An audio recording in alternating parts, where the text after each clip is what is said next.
지내셨어요? 네.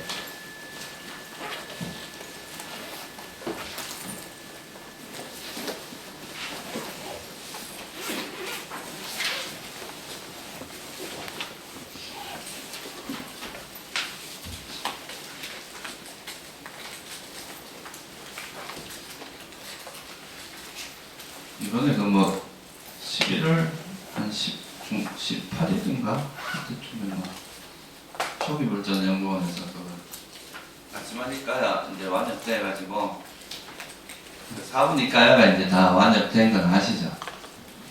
근데 우리가 경전 중에서 그 상류단이까야라고 하는 경전이 있어요.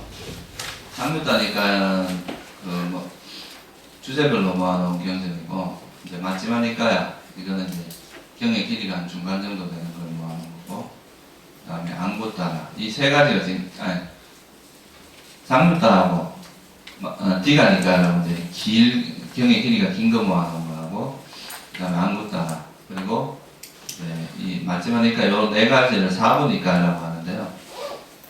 이제 초기불전연구원에서 그 상류따니까하고 안구따라니까 디가니까 이 세 가지를 번역을 했는데, 요번에 이제 마지막이까가 아마 10월 중순이나 말쯤에 아마 책이 나온다고 들었어요. 근데 이제 그 책이 번역돼 나오면 이제 4분이까가 완전히 이제 완역이 되는 건데, 어떤 면에서는 우리나라에서 상당히 역사적인 일입니다. 우리가 지금 빨리 경전이 우리나라에 들어오기 시작한 게 뭐 얼마 안 됐어요. 근데 그거를 니까야가 번역이 됐다는 것은, 경전이 번역된다는 건 상당히 의미가 있고 또 어느 정도의 수준의 그래서 또 마지막이까야는 그 나중에 이제 번역이 되어 나오면 아시겠지만 이 수행하는 사람들한테 상당히 도움이 되는 내용이 많습니다. 마지막이까야라는 경전이.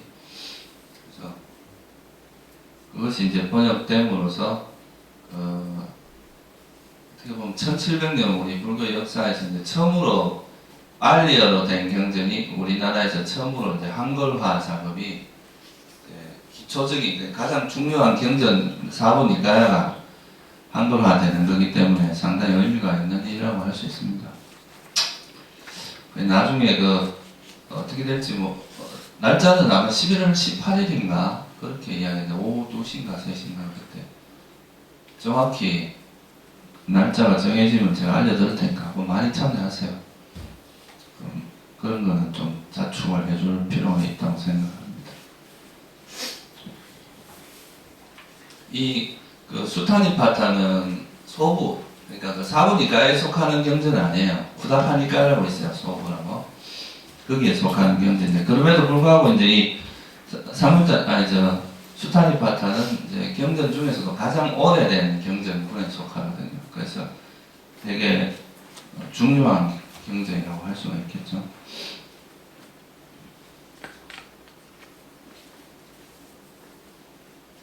요즘 보니까 이제 약간 이제 젊은 세대에서는 좀 이런 초기 불교에 대한 관심이 굉장히 많고요. 전에도 제가 한번 말씀드렸지만 요즘 그 선방에서 바빠사나라는 용어가 생겼다고 제가 말씀드렸죠. 화두 플러스 위파사나가 바빠사나예요.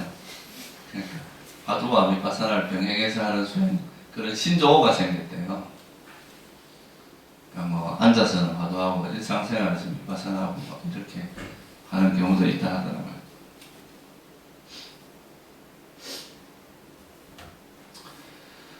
자, 오늘 시작할 건데 22번 맞나요? 전에 21번까지 했던 것 같아요.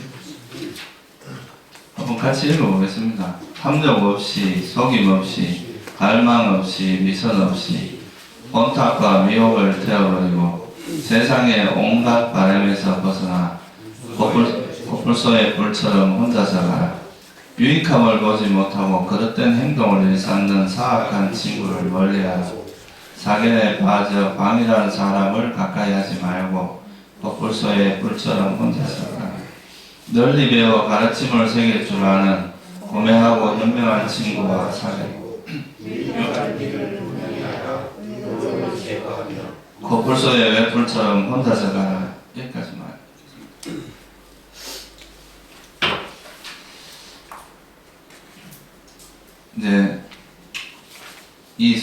수탄입하다가 이제 번역하시는 분들도 이야기하는데 제일 번역하기가 좀 어렵다고 이야기하더라고요. 원래 이런 운문체가 이 번역하는 게 좀 까다롭습니다. 원래 논리적인 언어 같은 거 번역하기가 쉬운데 탐욕 없이, 속임 없이, 갈망 없이, 위선 없이 이거는 이제 우리 삶을 고통스럽게 하고 우리 정신을 이제 속박되게 하는 이런 것들을 버리고 이제 이런 것들을 버리고 이런 가래로부터 벗어나서 이제 자유롭게 가라, 이런 기본적인 내용입니다. 탐욕을 버리고 우리가 이제 어떤 사물을 대할 때, 세상을 대할 때 이제 어떤 집착, 그러니까 탐욕으로서 대하면 거기에 마음이 머물게 되잖아요, 그죠? 어떤 집착을 한다면서 그 대상에 대해서 우리 마음이 머물게 되는데 그런 탐욕이 없이 해야 되고, 속임이 없다는 것은 이제 탐욕이 없다는 것은 이제 쥐지 않는다, 끊어지지 않는다, 놓는다, 이런 쪽으로 이해를 할 수 있습니다. 또는 머물지 않는다, 이렇게 말할 수도 있어요. 마음이 우리가 어떤 대상에 붙드는 것은 거기에 마음이 머무는 건데 그렇게 머물지 않는 마음을 내는 것, 또는 끊어지지 않는, 집착하지 않는 마음을 내는 것, 이게 이제 탐욕 없이란 말이고, 속임이지 말라, 이거는 이제 진실되게 하라는 거죠, 그죠? 우리가 어떤 이익이나 분노 이런 걸 위해서 남을 속이지 말고 진실함으로써 이제 대하라, 이런 뜻입니다. 요즘은 이런 이제 워낙 그 이익을 위해서 속임수를 쓰는 사람들이 많으니까 습관적으로 사람을 의심하고 막 이런 게 많은 것 같아요. 근데 워낙 이제 이런 그 중생계는 이게 욕심이나 분노 때문에 사람을 속이는 일이 많아서 그런 거죠. 그래서 이런 속임을 없이 이건 이제 진실되게 하라는 거고, 갈망이 없다, 이거는 이제 탐욕하고 거의 같은 말인데, 이 갈망이라는 말이 이제 그 탐욕 대신에 갈망이라는 표현을 쓴 거는 이제 우리가 마치 이 탐욕이라는 것의 속성이 좀 헐떡거린다고 보통 표현을 하거든요. 우리나라 불교에서는 이거는 이제 헐떡거린다는 표현을 많이 쓰는데, 그러니까 뭔가 계속 헐떡거리는 거죠. 이것도 하고 싶고 저것도 하고 싶고 계속 만족하지 못하고 갈증을 내고 헐떡거리는 그런 것이 없이, 이런 것들이 있으면 이제 우리 마음이 계속 이런 것들에 휩쓸리게 된다, 이거죠, 그죠? 그런 마음에 휩쓸리고, 또 위선이 없이 이제 자기를 꾸미는 거죠, 그죠? 그러니까 아닌 것을 인 것처럼 이렇게 꾸미는 것, 그런 것이 없이 이런 혼탁과 미혹을 떨치고 있는 이 혼탁함이라는 건 일종의 이제 우리 마음이 오염되는 걸 이야기한다고 보시면 돼요. 마음이 혼탁해진다는 것과 미혹해진다, 이거는 이제 어리석음이 가득 차게 된다, 뭐 이렇게 볼 수가 있고요. 그래서 우리 마음이 이제 오염되고 이런 어리석음이 많은데 이런 것들을 태워버려야 된다. 뭐로 태우면 되겠어요, 이거? 이제 탐욕 같은 경우는 쥐는 마음이니까 이제 부정관 같은 이런 혐오, 멀리하는 것, 그래서 이거는 이제 내려놓는 것, 쥐지 않는 걸 통해서 이제 태울 수 있고, 속인다는 것은 진실로서 태울 수가 있고, 갈망은 이제 이 갈망을 버림으로써 태울 수 있고, 위선은 진실, 이것도 맨 진실된 모습으로서 태울 수 있다.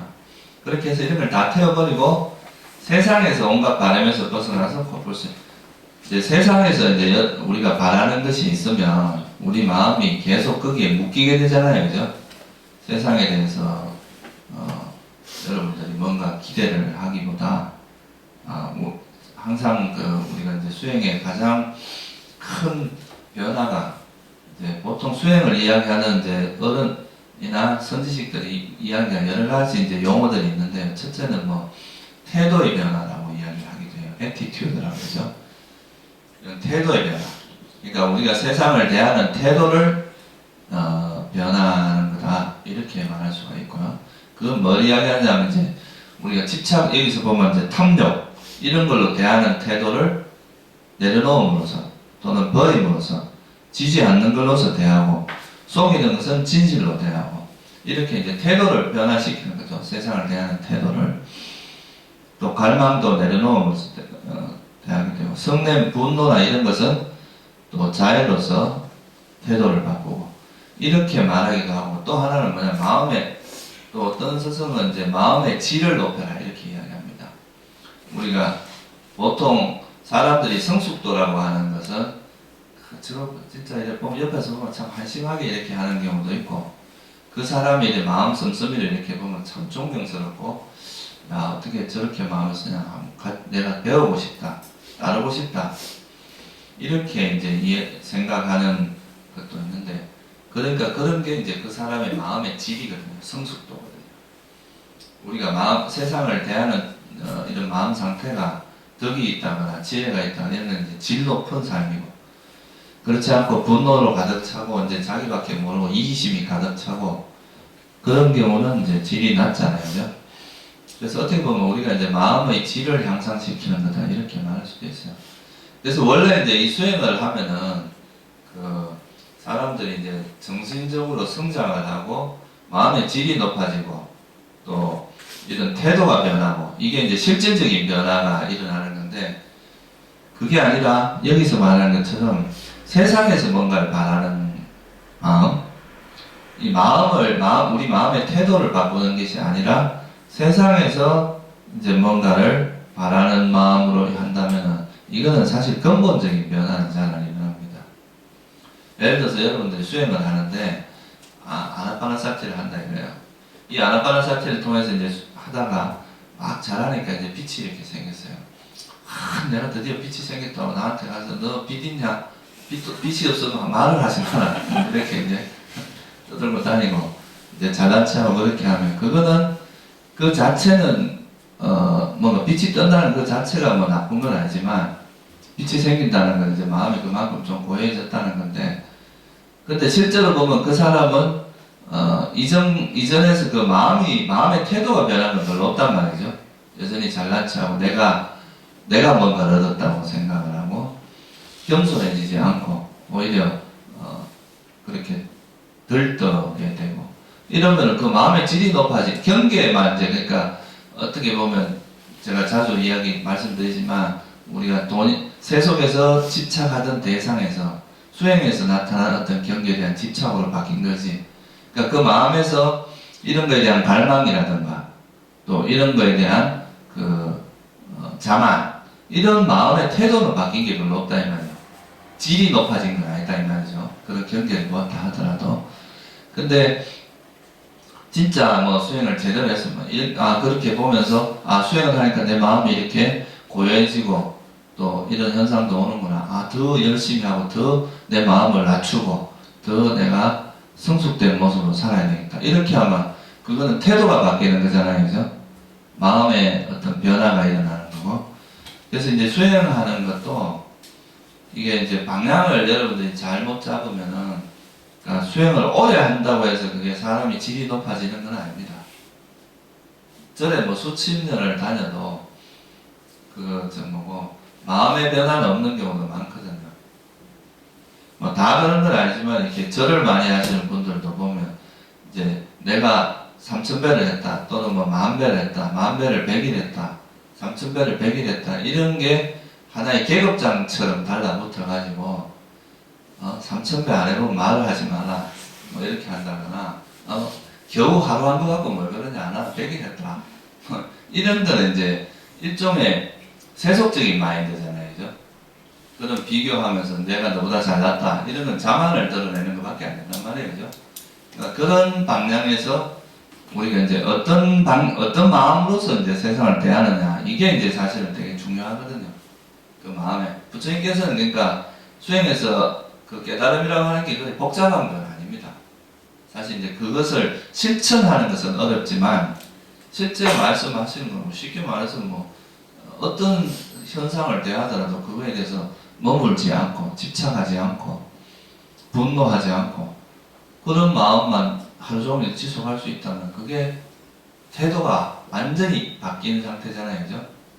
그런 게 이제 부처님께서 우리에게 가르쳐 주고자 하는 거지, 내가 이런 경계를 맛봤고 저런 경계를 맛봤고 또 이거를 얻었고 저걸 얻었고 이렇게 하는 것은 이제 마치 우리가 세상에서 이런 돈도 벌고 싶고 좋은 집도 가지고 싶고 뭐 그런 좋은 차도 가지고 싶고 이런 것처럼 자꾸 뭔가를 이렇게 쌓는 거다 이거죠, 그죠? 우리 마음에 이렇게 집착이 많아, 오히려 새로운 형태의 집착이 생기는 거라고 할 수 있는데, 그래서 여러분들 세상에서 뭘 바라지 말고 밖에서 뭘 바라지 말고 우리 마음에서 그 태도를 변화시킴으로써 또는 우리 마음의 질을 높임으로써 또 우리 마음을 그러니까 순수하게 이제 오염되지 않도록, 아까 말했듯이 마음이 혼탁해지지 않도록 우리 마음을 정화하는 쪽으로 자꾸 이제 관심을 가지고 초점을 맞추면 일단은 사람들이 건강해집니다. 정신적으로 건강해진다 이 말이에요.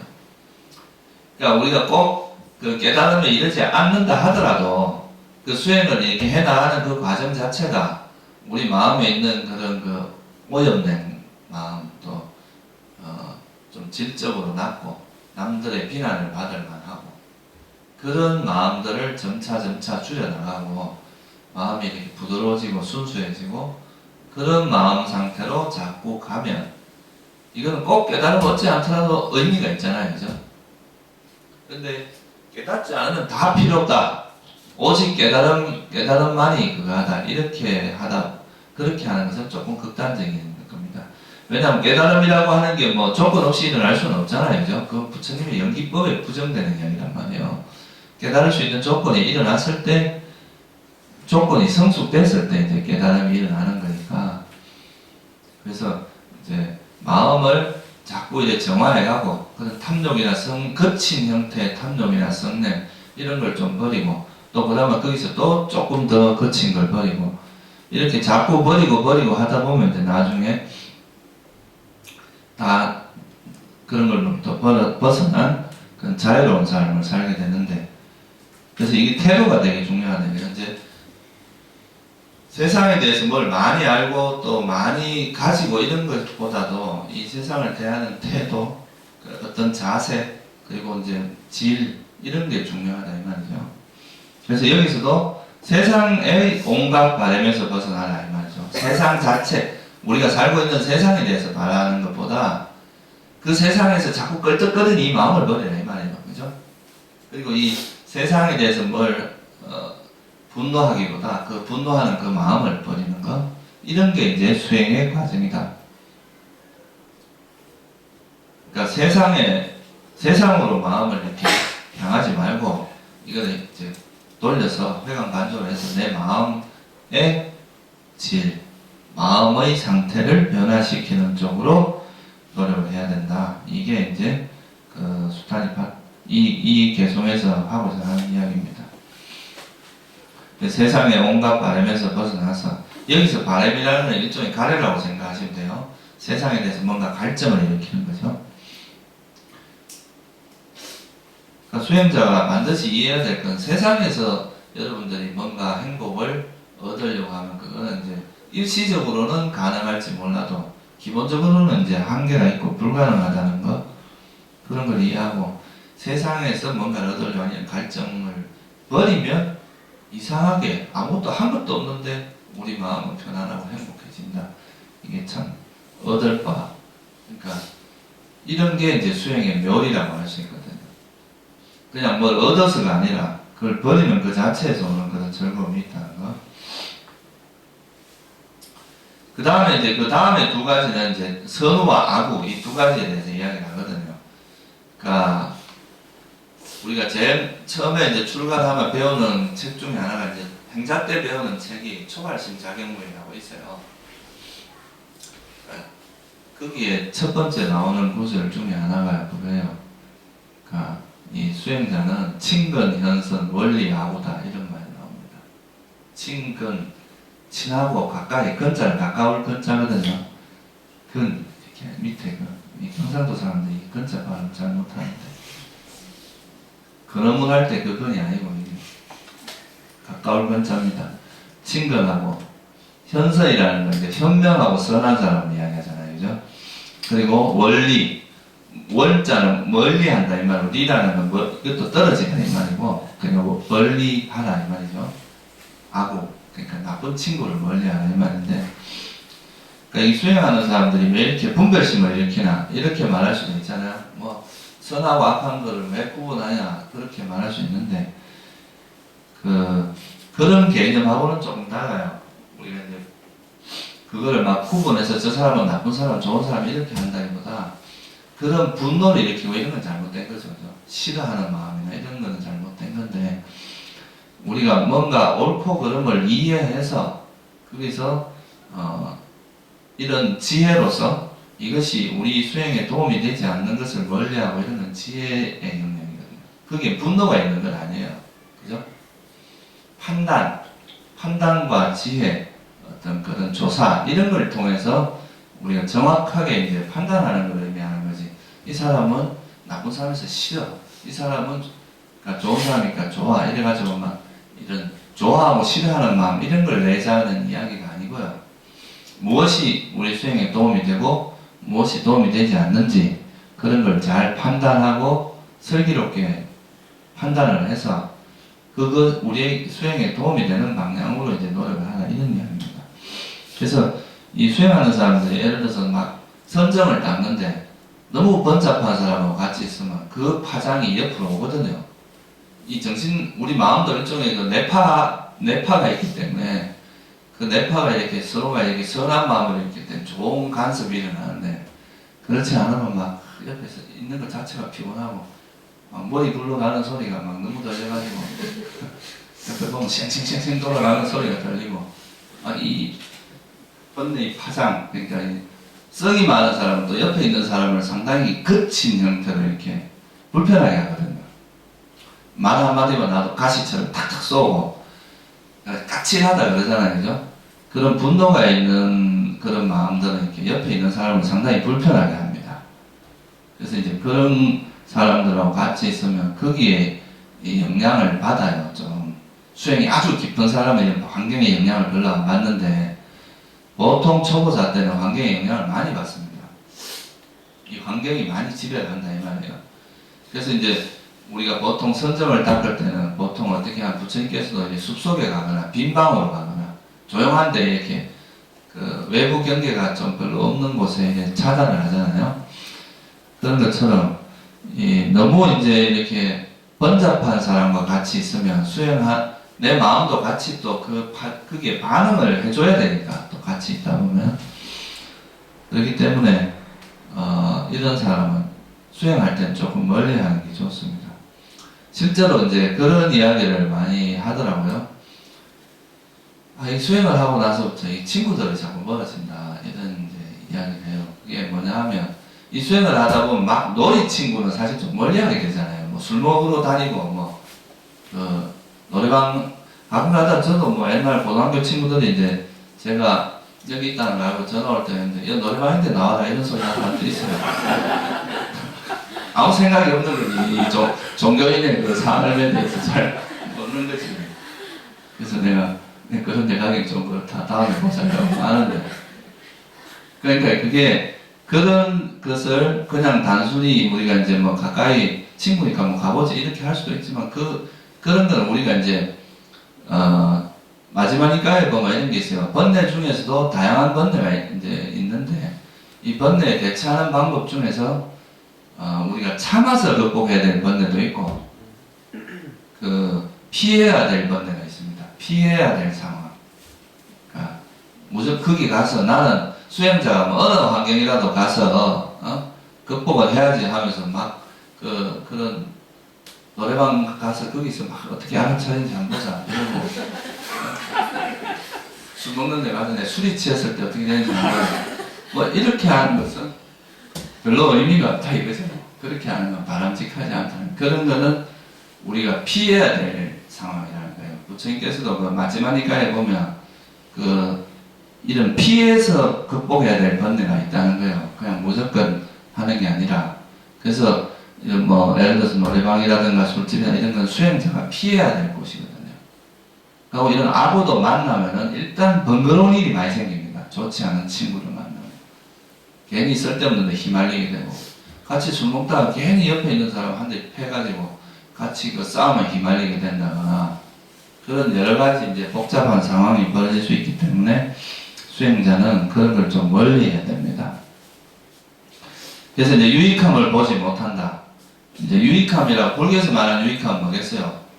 뭐 선한 마음이죠, 그죠? 뭐 지혜라든가 자비 이런 걸 보지 못하고 또 이런 세상에 집착하지 않고 세상으로부터 벗어나려고 하는 그 열반, 벗어날 그런 열반의 상태에 대해서 알지 못하고 그릇된 행동을 일삼는, 그러니까 맨날 남에게 비난받을 만한 행동을 자꾸 하는 거죠.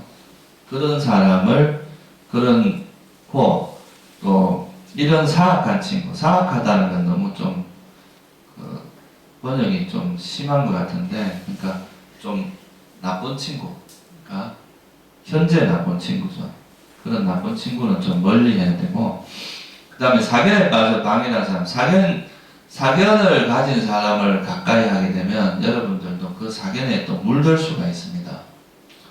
그래서 이 친구를 만날 때도 이제 이런 바른 견해를 가진 사람을 만나면 이제 같이 이 바른 견해에 물들어서 서로가 이제 좋은 방향으로 갈 수 있는데, 뭐 말도 안 되는 견해를 가지고 있는 사람들을 만나다 보면 괜히 내가 올바른 견해를 갖고 있다가도 막 이 사람이 또 이 입담이 좋으면 또 그게 휩쓸린단 말이에요. 말 갖고 막 말 잘하는 사람이 있거든요. 사람을 선동을 잘하는 사람이 있어요. 그러면 또 그 말 듣다 보면 그런가 하고 또 그거 휩쓸리고 그래요. 이러다 보면 이게 이제 생각이 계속 왔다 갔다 하고 의심이 많아지게 되기 때문에 그러다 보면 이 수행을 잘못하게 되는 거죠. 엉뚱한 방향으로 가게 되는 거죠. 그래서 이 사견을 가진 사람은 사실 가까이 하면 좀 위험합니다. 수행하는 사람들한테는 예를 들어서 나는 있다, 잘하는 것은 있다, 이런 사견을 가진 사람을 만나면 그 자기도 모르게 이제 그런 사견에 물들게 되고 그러면은 뭐 아상이 점점 강해지고 그러지, 그 아상이 버려지겠어요, 그죠?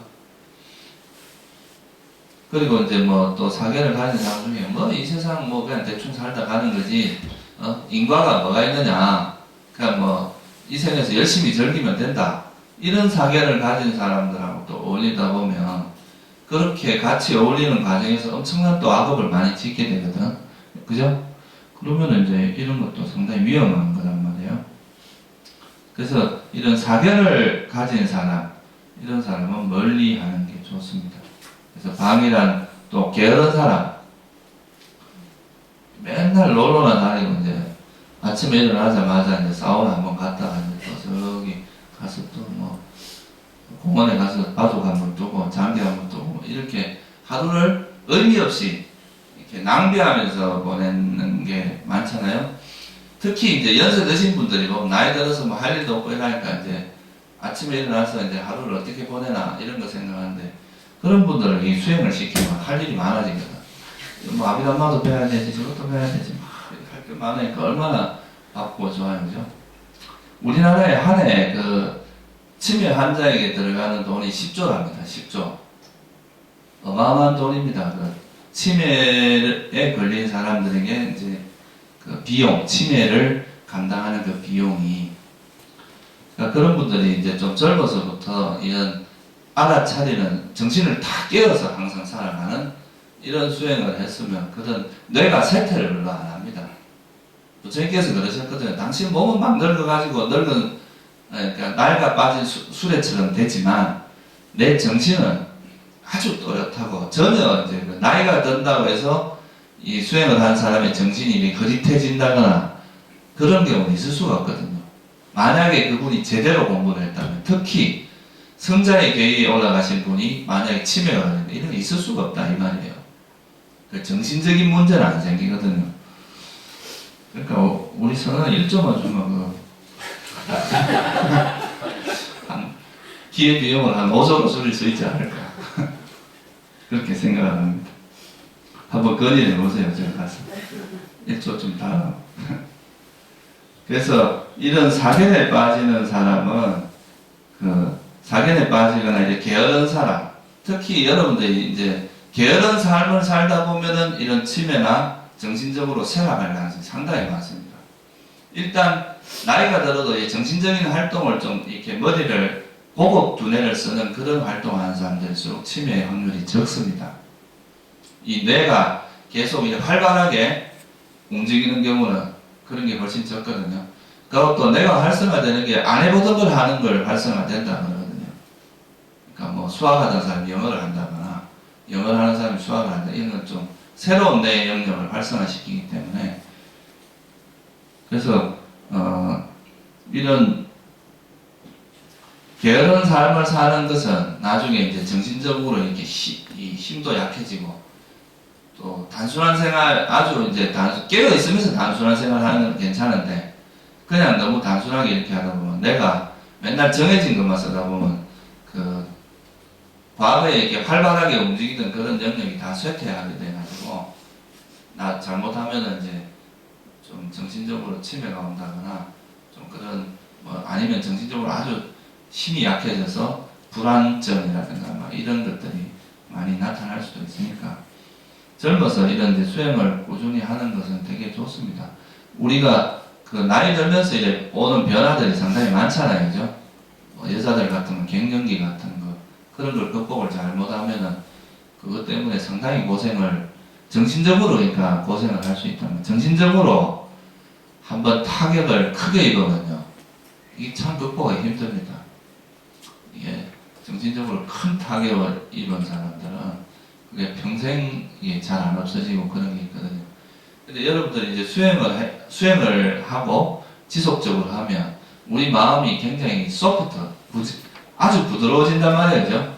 그러니까 이런 데는 이제 웬만한 경기가 탁 와도 스펀지처럼 이걸 확 이렇게 흡수를 해버린다고 하나요? 다시 말해서 그 상황을 유연성 있게 대처하는 방법을 안단 말이에요. 그렇기 때문에 정신적으로 그렇게 큰 타격을 입을 일이 별로 없는데, 그렇지 않은 경우는 이게 이제 제가 한번 그런 경우를 봤거든요. 어떤 보살님 이제 어떤 종교단체에서 이렇게 열심히 했는데 거기서 이렇게 일종의 팽을 당한 거죠. 토사구 팽을 당한 거예요. 그러니까 그 순간에 바로 정신적으로 탁 타격을 입으니까 반신마비가 오더라고요. 순간적으로. 그러니까 오른쪽이면 오른쪽이 이렇게 딱 마비가 돼버려요. 그래서 그러고 또 우리가 스트레스를 받는 거 있잖아요, 그죠? 그 스트레스 받는 게 일시적으로 거의 내사 상태 비슷하게 된답니다. 우리 정신적인 게. 그래서 그런 스트레스가 지속되다 보면 내 세포도 많이 죽겠죠, 그죠? 그러면서 그런 게 상당히 우리 정신 건강이나 몸에도 상당히 안 좋다 그럽니다. 그게. 그래서 여러분들 이제 이런 그 수행을 통해서 마음을 이렇게 부드럽게 유연성 있게 그렇게 만들어 놓으면 이게 웬만한 경계에 부딪혀도 그런 걸 충분히 극복할 수 있는 그런 마음 상태가 될 수 있다는 거죠. 그래서 이런 이제 아부는 가급적이면 지혜롭게 판단해서 멀리 하는 게 좋습니다. 그래서 실제로 이 수행을 하다 보면 친구 형태가 바뀌어요. 옛날에는 맨날 이제 당구 치고 술 먹고 뭐 어디 노래방 가고 이런 친구들이 주류였다면, 이 수행을 하다 보면 이제 좀 더 약간 고요하고 좀 지혜롭고 또 이렇게 번거로운 생활을 싫어하고 이런 쪽의 사람들이 인연이 생기는 거죠. 그런 걸 두려워할 필요는 없다고 생각합니다. 저도 사실 그랬거든요.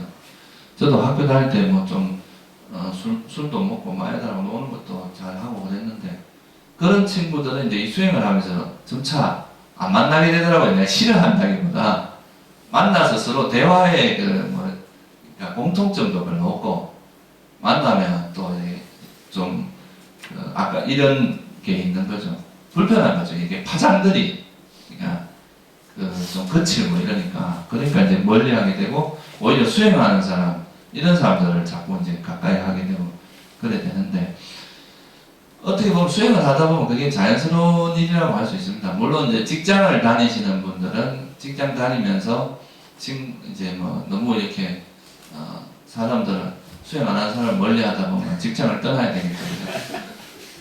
직장을 떠나거나 뭐 출가하거나 그래 해야 될 텐데, 거기서는 좀 적절히 이제 잘 그걸 해야 될 거고, 그렇지 않고 그냥 이제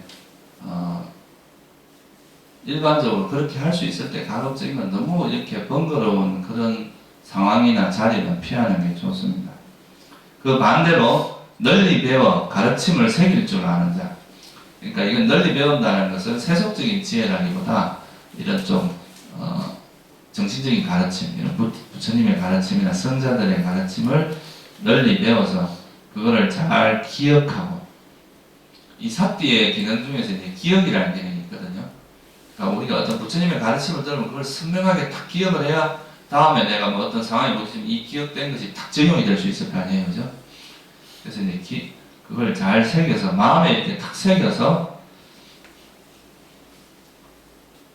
고매하고 현명한 친구, 그렇게 새길 줄 아는 고매하다. 이건 이제 아까 말했던 정신적으로 질이 높은 사람을 이야기합니다. 어떤 뭐 이익을 위해서 자기 이익의 마음이 흔들린다거나 또는 그런 분노의 마음이 흔들린다거나 이런 이제 그런 그 수준 낮은 마음이 아니라 항상 남이 나에게 비난을 해도 그게 흔들리지 않고 또 칭찬해도 흔들리지 않고 그런 사람들이 고매한 사람들입니다. 보통 이제 이런 종교계도 보면 출가를 해서 사실 뭐 여러분들이 이런 부처님이나 이런 법에 대한 신심 때문에 삼배를 하고 이러지 어디 가서 남 앞에 삼배를 하고 그렇게 하겠어요, 그죠? 근데 그건 사실 뭐 스님들한테 하는 것도 한 개인을 보고 한다기보다는 성단을 보고 하는 거다 이렇게 볼 수가 있단 말이에요. 이제 불법성 삼보에 대한 기이란 말이에요. 근데 이거를 잘못 이해하고 이제 이런 자꾸 남에게 존경을 받고 막 이러다 보면 사람들이 자만에 빠져서 그것에 대해서 막 집착을 하고 그런 것에 빠져서 그런 경우가 많습니다. 오히려 밖에서 좀 이렇게 그런 대접을 받고 이렇게 좀 남에게 그래도 이제 존중받고 이랬던 사람들은 오히려 그런 것에 대한 집착이 별로 없어요. 근데 밖에서 그런 걸 잘 경험해보지 못하다가 갑자기 이제 스님이 되고 나서 그런 걸 경험했을 때는 거기에 대해서 빠지고 그거에 좀 오염되는 경우가 있을 수 있습니다. 명예욕 같은 거 이런 거. 그래서 이제 그런 경우는 그런 게 이제 고매한 인격은 아니겠죠. 자기가 조금 잘났다고 해서 남을 무시하고 이런 거는 고매한 게 아니겠죠. 수준 낮고 저열한 거란 말이에요. 근데 이제 자기가 뛰어난 능력을 갖고 있더라도 또 이렇게 겸손할 줄도 알고 남을 배려할 줄도 알고 이런 마음들이 이제 고매한 덕을 갖춘 거다 볼 수 있어요. 이렇게 되려면은 이제 그런 집착이나 성냄이 많이 가라앉아야 됩니다. 그래야 이게 가능한 거죠. 현명한 친구, 지혜로운 친구는 사귀라 이 말이에요. 보통 이 지혜의 속성이 보면 지혜로운 사람하고 같이 있으면 자기 지혜가 업그레이드 됩니다. 쉽게 업그레이드가 돼요. 나쁜 친구 있으면 또 쉽게 다운그레이드가 되는 거죠. 그래서 그런 친구를 현명한 친구를 사귀고 유익한 길, 이 유익한 길은 뭐겠어요? 팔정도의 길, 한마디로 이런 겁니다. 부처님 말씀하시는 고통으로부터 벗어나는 길, 우리를 고통으로 인도하지 않고 고통으로부터 벗어나는 길을 분명히 알아서 의심을 제거하고 의혹을 제거하고 그 뿔처럼 혼자서 가. 그래서 이 수행을 하는 데 있어서는 앞에서도 이야기했지만 이 좋은 인연을 만나는 것이 되게 중요합니다. 어떤 인연을 만나냐에 따라서 인생이 완전 달라질 수도 있거든요. 예를 들어서 이게 이런 종교 같은 것도 가급적이면 그러니까 좀 정교를 가지는 게 좋아요. 신흥 종교 이런 건 위험 요소가 상당히 많습니다. 대체로 그런 건 사이비일 가능성이 거의 99%라고 볼 수 있거든요. 그러니까 이런 것도 잘못 그런 외도 집단에 들어가게 되면 나올 때도 쉽게 안 내버려줍니다. 거기 깊숙이 개입을 하게 되면 나올 때도 그 사람을 정신적으로 타격을 입혀가지고 완전히 이렇게 비정상적인 인간 미치게 만들어버린다거나 보통 정신적으로 약한 사람들은요 그런 정신적인 타격을 크게 주면 그냥 망가져버립니다. 몸도 망가지고 정신적으로 완전 타격을 입어가지고 아무것도 못하게 만드는 그렇게 될 수도 있거든요.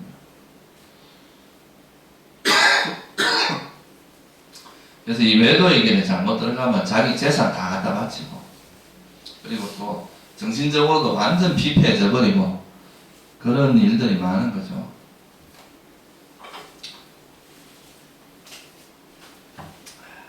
제가 그 학교 다닐 때 우리 그 과 후배가 하나 있었는데, 얘가 약간 이제 제사 지내는 그런 종교가 있어요.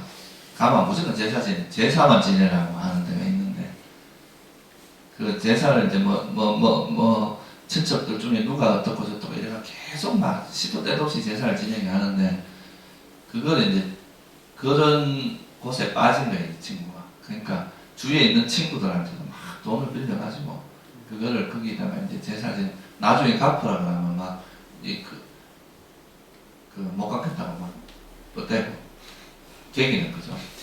이거 자꾸 달라들면 지옥 간다고.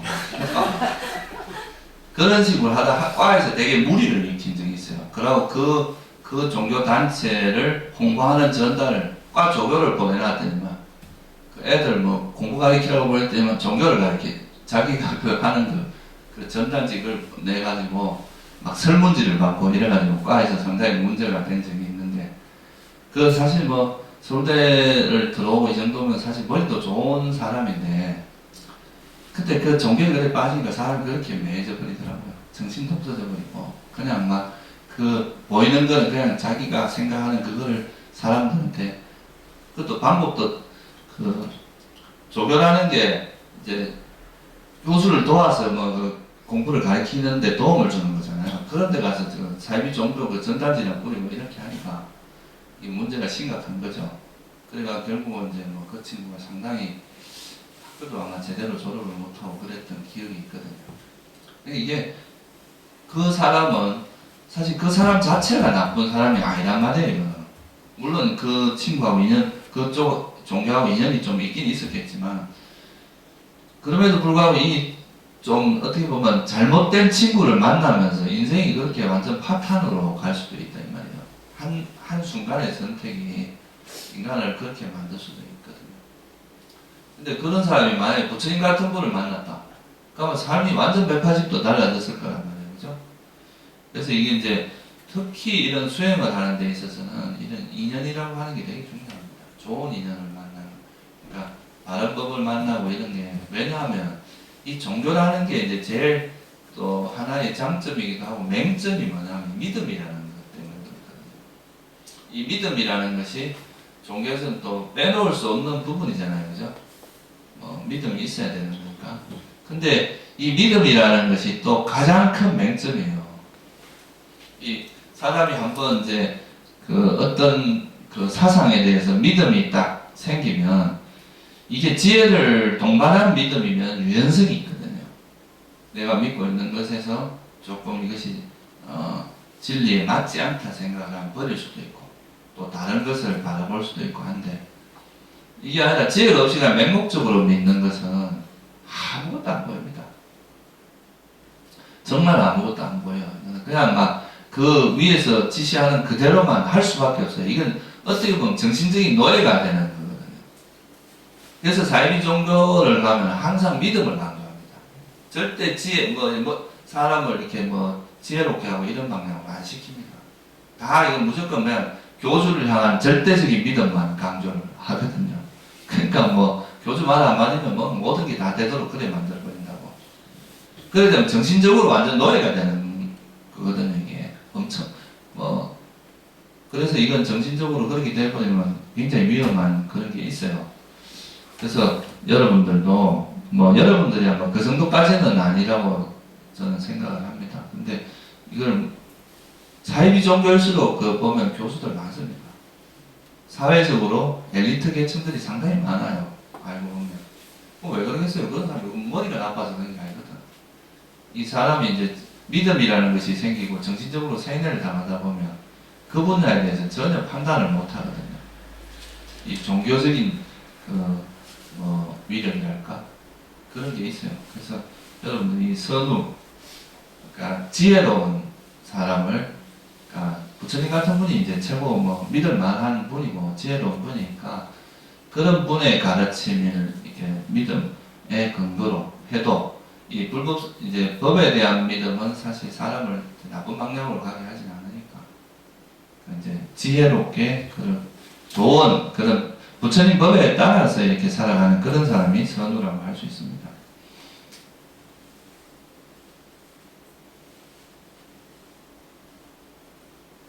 그래서 법안을 잘 만나야 된다는 거죠.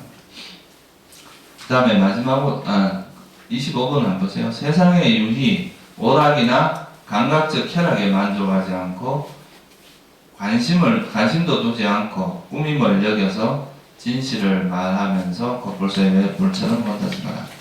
세상의 유희, 오락. 요즘은 이제 이런 게 넘쳐나는 세상이잖아요, 그죠? 인터넷만 들어가도 온갖 종류의 즐거움을, 쾌락을 누릴 수 있는 게 다 있고, 온갖 종류의 오락, 게임, 엄청나게 있잖아요. 그런 감각적 쾌락에 만족하고 살아가는 것이 여러분 스스로가 이런데 이제 오염돼서 바보가 되는 길입니다. 통치자들이 가장 많이 쓰는 그 방법 중에 하나가 사람을 이런 놀이, 그러니까 국민들을 놀이에 빠지게 만드는 거거든요. 이런 놀이에 빠지고 거기에 정신이 팔리면 그 뒤에서 무슨 짓을 하는지 이런 데 별로 관심이 없기 때문에 일종의 우민화 정책이죠. 사람을 국민들을 바보로 만드는 거죠. 그래서 옛날에 제5강 군사정권 시대에 가장 많이 썼던 게 그때 나온 게 프로야구 이런 이제 그거잖아요. 3S라고 그러죠. 그죠? 영화, 그리고 스포츠, 이 섹스, 이 세 가지를 그런 거에 향락에 빠지게 만드는 거, 쉽게 말해서. 향락에 빠지게 만들면 사람이 정신적으로 나태해지고, 그게 물들어서 정말 다른 데 관심이 없어지기 때문에, 이런 데 빠져있는 사람은 수행이나 이런 데 관심을 가질 수가 없습니다. 여러분들 예를 들어서 어린애들 보면 그 장난감을 가지고 재미있게 놀고 있는데 여기 위험하다고 저 딴 데 가서 놀아라 하면 애들이 말 따르던가요? 안 따릅니다. 그죠? 근데 이거를 근데 이런 거 놀지 않고 다른 거 없을 때는 그렇게 가능하단 말이에요. 그러니까 사람들이 자기가 이제 재밌게 놀 수 있는 놀이거리가 많은 경우는 어떤 수행의 길로 가라고 하면 안 갑니다. 관심이 없어요. 무슨 소리야. 지금 이 재밌는 걸 두고 뭘 하냐고. 그렇게 되겠죠. 그죠? 그래서 보통 이제 이런 감각적 쾌락이 너무 많은 곳에서는 수행이 이루어지기 어렵습니다. 그래서 천상세계에서는 수행하기 거의 불가능하다고 하잖아요. 이 욕계 천상세계는 감각적 욕망이 너무 많아서 거기서 이제 환희원이라고 하는 이제 공원이 있는데 거기 지나는 여자를 쳐다보는 순간 정신이 확 가버린대. 혼미해지고. 그만큼 보는 순간에 외모로서 그냥 여러분들 옛날에 제가 대학 다닐 때 무협지에 보면 그런 신공이 있어요. 무협지에서 고수 중에 이제 여자 고수 중에 하나가 닦은 사술이 뭐냐면 자기 얼굴만 보면 정신을 못 차리게 노예가 되는 그런 사술이 있거든요. 그런 것처럼 욕계 천상세계에 있는 천녀들을 한번 보면 정신이 그냥 가버릴 정도로 아름답다 그럽니다. 그런 데서 어떻게 이런 앉아있는 걸 생각하고 마음의 감각적 욕망을 벗어난 이런 걸 어떻게 생각하겠어요. 그죠? 그러니까 이런 거에서 만족하려고 하고 여기에 재미를 느끼면 이런 수행하고는 완전 정반대의 길을 가게 된다. 그죠?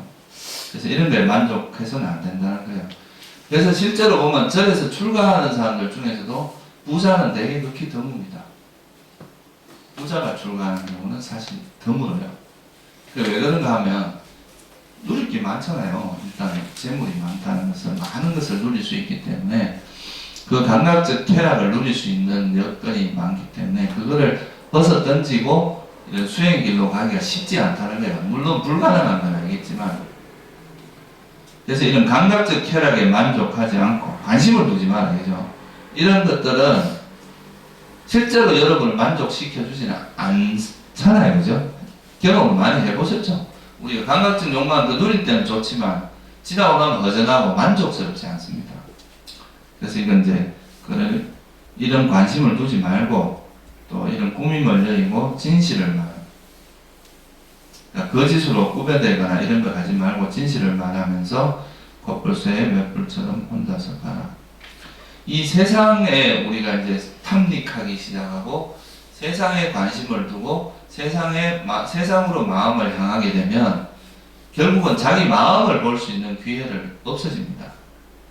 자기 내면을 볼 수 있는 건 없어져요. 계속 밖으로만 향해 있는 거란 말이죠. 그러면 이 밖으로만 향해 있는 이거는 이 밖으로 향할 때 이 밑에서 무슨 일이 일어나고 있는지에 대해서 전혀 몰라요. 그러니까 평생을 살아도 자기가 뭐 어떻게 살아왔는지 이런 것도 자각하지 못하고 얼마나 내가 지금 나쁜 짓을 많이 하고 살았는지 또는 얼마나 분노를 많이 하고 살았는지 그거는 이제 마음이 밖으로 향해 있으면 자기 내면을 볼 수가 없다는 거예요. 그래서 보통 이제 이런 수행 프로그램을 해보면 사람들이 이 수행을 하면서 내가 왜 이렇게 번뇌가 많았냐 이런 이야기를 하거든요. 번뇌가 많아진 것 같다 이렇게 하는 경우가 있어요. 왜 수행을 하니까 번뇌가 더 많아지느냐. 근데 이거는 이제 어떻게 보면 우리가 밖으로만 향해 있다 보니까 자기 내면을 들여다볼 기회가 없잖아요. 그죠? 그러니까 모르다가 수행을 하면서 이제 자기 내면을 보기 시작하니까 이게 진짜 내가 이렇게 분노를 많이 하고 살았나 또는 이렇게 내가 몰랐는데 이렇게 욕심이 많았나 그리고 내가 이렇게 좀 옹졸한 인간이었나 이런 것들이 실제 그런 자기를 관찰하면서 원래 있었던 거지만 자기가 못 본 거죠. 그죠? 그런데 이제 수행을 해보면 그런 거를 알게 되고 그런 것을 자각했을 때 변화가 된답니다. 이게 보통 보면 여러분들도 그렇잖아요. 이런 부처님 가르침을 들을 때 이게 내게 나하고 전혀 관계없는 일이다 생각하면 별로 와닿질 않죠. 그죠? 근데 이게 이제 내가 아침에 겪었던 그 문제를 그대로 이야기해. 그 가르침이 내 문제에 딱 적용이 되면 그거는 딱 이렇게 와닿고 그것이 이제 자기 깨 되는 거거든요. 그럴 때 이제 그걸 극복을 해보면 그러니까 수행도 어떻게 보면 이제 우리가 부처님 가르침을 배우는 건 약간 추상적인 겁니다. 그러니까 개연적인 상황을 가지고 이럴 때 이렇게 해라, 이럴 때 이렇게 해라, 이렇게 가르쳐 주는 거란 말이에요. 근데 이런 가르침을 여러분들 실제 상황에서 적용을 해서 그것이 이런 우리 삶 속에서 이렇게 적용이 돼야만이 그것이 내 것이 된다 이 말이에요. 그렇게 될 때 수학도 그렇잖아요. 여러분들이 공식만 외운다고 수학 잘합니까? 아니란 말이에요. 그죠? 그 공식을 가지고 실제 연습 문제를 많이 풀어보면서 그 공식을 적용하는 어떤 메커니즘 그거를 제대로 알았을 때 이제 수학을 잘하는 사람이라고 이야기를 하잖아요. 그죠? 그와 마찬가지로 우리가 부처님의 가르침 일종의 공식 같은 겁니다. 이럴 때 이렇게 해라. 이럴 때 저렇게 해라. 근데 막상 문제를 풀어보면 그 원칙을 약간 유연성 있게 적용해야 될 때가 있단 말이에요. 그렇게 된단 말이에요. 그래서 실제 부처님의 가르침은 어렵지 않아요. 제가 생각할 때는 그 가르침 자체가 어렵다기보다 이 가르침을 우리 삶에서 실현하는 게 어렵습니다. 실제 그 상황에서 부처님 가르침대로 살아가는 것. 이거는 이제 어떻게 보면 요즘 뇌과학에서 이야기하는 뇌를 재회로화해야 되는 거라서 이거는 한번 그렇게 한다고 되는 것도 아니고 예를 들어서 내가 화가 날 수밖에 없는 상황에서 화를 내지 않아 보는 게 중요한 거거든요. 우리가 배울 때는 이럴 때는 화를 내면 안 된다 이렇게만 하는데 막상 화를 계속 다 내고 있으면 이 가르침하고 우리 삶이 전혀 매치가 안 되는 거 아니에요. 그죠? 근데 내가 배웠던 것이 우리 삶에 그대로 적용이 되고 그 적용되는 것을 통해서 내가 자신감도 얻고 이렇게 하니까 화가 극복이 되고 스트레스가 극복이 되는구나 하는 이런 것들이 이제 자꾸 쌓이고 하다 보면 정말 이렇게 하는 것이 진정으로 행복한 삶이구나 이렇게 딱 정착이 되는 시기가 온단 말이죠. 그렇게 될 때까지 우리 삶 속에서 그걸 자기 문제에 이런 가르침을 적용해 보는 것이 굉장히 중요합니다. 그렇게 함으로써 실질적인 여러분이 부처님 가르침이 저거는 뭐 스님들의 이야기나 수행자들의만의 이야기다가 아니라 이게 내 이야기가 됩니다. 그때 되면 그래야 그게 진짜 의미가 있고 그렇게 하면 여러분들이 진짜 이 마음이 변한다는 걸 느낄 수가 있어요. 그런 과정이 없으면 그냥 머릿속에서 이제 자꾸 지식은 들어오지만 실제 그게 삶에서 적용은 안 된단 말이죠. 그렇게 한번 잘 우리가 배운 것들을 우리 삶 속에서 자기 문제화해서 자기 삶의 문제에서 이렇게 적용하는 걸 많이 해보시기 바랍니다. 그게 일종의 생활 속의 윗바사나예요. 생활 속에서 내가 이런 상황을 부딪혀 화가 나면 이 화라는 것을 왜 내는지 이해를 하고 그런 것들이 위험하고 이런 것들은 나에게 전혀 이익이 되지 않는다는 것을 그 문제 속에서 자꾸 이해를 해서 다시는 그런 상황이면 이거는 뭐 즉시 탁탁 버릴 수 있는 그런 지혜를 기르는 게 이제 우리가 윗바사나 수행이다 그렇게 말할 수가 있습니다. 아주 실질적이네 이거는. 아시겠죠? 그러면 이번에는 오늘 여기까지만 하고요. 이제 또 같이 잠시 앉아서 그냥 숨을 아는 그 마음을만 이렇게 지속하면서 다른 건 다른 생각은 다 놓고 오직 숨이라는 대상만 아는 그런 상태로 좀 같이 보겠습니다.